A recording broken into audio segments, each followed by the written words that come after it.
கட்சியை வளர்த்திருக்கோம். நேத்து மாற்றுக் கட்சியிலிருந்து வந்தவங்க எல்லாம் இன்னைக்கு தலைக்கு மேல உட்கார்றதா என வளர்த்திருக்கோம். நேத்து மாற்றுக் கட்சியிலிருந்து வந்தவங்க எல்லாம் இன்னைக்கு தலைக்கு மேல உட்கார்றதா என தாவேக ஆட்சி அமைந்து சில மாதங்களே ஆகியிருக்கும் நிலையில் திருச்சியில் சீனியர் ஜூனியர் என நிர்வாகிகள் இருதரப்பாக பிரிந்து மோதிக்கொள்ளும் உட்கட்சி பூசல் தலைமைக்கு புதிய தலைவலியை ஏற்படுத்தியிருக்கிறது. நாங்க 20 வருஷமா போஸ்டர் ஒட்டி ரத்த வியர்வை சிந்தி கட்சியை வளர்த்திருக்கோம். நேத்து மாற்றுக் கட்சியிலிருந்து வந்தவங்க எல்லாம் இன்னைக்கு தலைக்கு மேல உட்கார்றதா என தாவேகா சீனியர்களின் இந்த ஆக்ரோஷ குரல் தான் தற்போது தமிழக வெற்றிக் கழக தலைமை வரை அலார சத்தமாக ஒலிக்க தொடங்கி இருக்கிறது.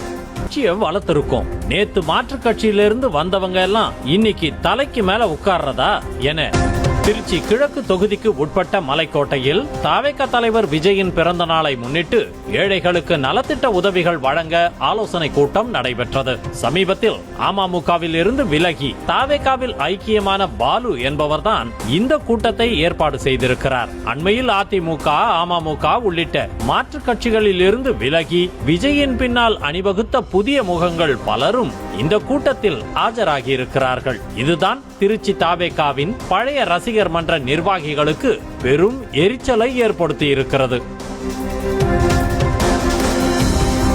அன்று இரவே தாவேகாவின் சீனியர் நிர்வாகிகளான நிர்மல், சதீஷ் உள்ளிட்ட 5 பேர் கொண்ட டீம் பாலுவின் வீட்டிற்கு சென்றுள்ளனர். மது போதையில் இருந்ததாக சொல்லப்படும் அந்த சீனியர் பட்டாளம், நாங்க ரசிகர் மன்ற காலத்துல இருந்தே இருக்கோம், நாங்க சொல்வதைத்தான் மத்தவங்க கேட்கணும் என பாலு தரப்பை ஒருமையில் பேசி கொலை மிரட்டல் விடுத்ததாக புகார் எழுந்துள்ளது. இந்த மிரட்டல் சம்பவத்தின் முழு காட்சிகளும் அங்கிருந்த சிசிடிவி கேமராவில் பதிவாகி தற்போது சமூக வலைதளங்களில் வைரலாகி வரும் நிலையில் இது தொடர்பாக கோட்டை காவல்துறை விசாரணை மேற்கொண்டு வருகிறது.